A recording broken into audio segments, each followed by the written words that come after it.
Gaming PC build করার আগে যে বিষয়গুলো আপনার জানা খুবই জরুরি। সবার আগে আপনি যে গেমগুলো খেলবেন ওই গেমগুলোর হার্ডওয়্যার রিকোয়ারমেন্ট কি তা ভালোভাবে বিশ্লেষণ করুন। সাধারণ গেমের জন্য অন্তত ইন্টেল কোর i5 অথবা রাইজেন 5, আর ভারী গেম ও ভিডিও স্ট্রিমিং এর জন্য ইন্টেল কোর i7 বা রাইজেন 7 ইউজ করুন, অথবা তার থেকে হায়ার প্রসেসর আপনি চুজ করুন। আর গ্রাফিক্স কার্ড চোজের ক্ষেত্রে সবার আগে আপনি যে বিষয়টি দেখবেন, গ্রাফিক্স কার্ডের মধ্যে VRAM ইন্টিগ্রেটেড আছে কিনা। এনভিডিয়া এবং এআরসি এবং এএমডি সবগুলো চিপই খুবই ভালো, আপনি আপনার প্রয়োজন মতো চুজ করে নিতে পারেন।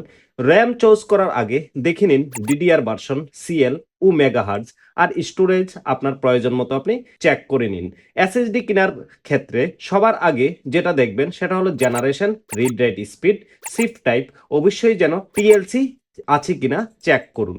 আর ডিসপ্লে চোজের ক্ষেত্রে হায়ার রিফ্রেশ রেট দেখে কিনুন। গেমিং পিসি বিল্ডের বাজেট, প্রোডাক্ট সাজেশন এবং যে কোনো বিল্ডের জন্য আপনি টিম আইটি সোলজার বিডির সাথে যোগাযোগ করতে পারেন।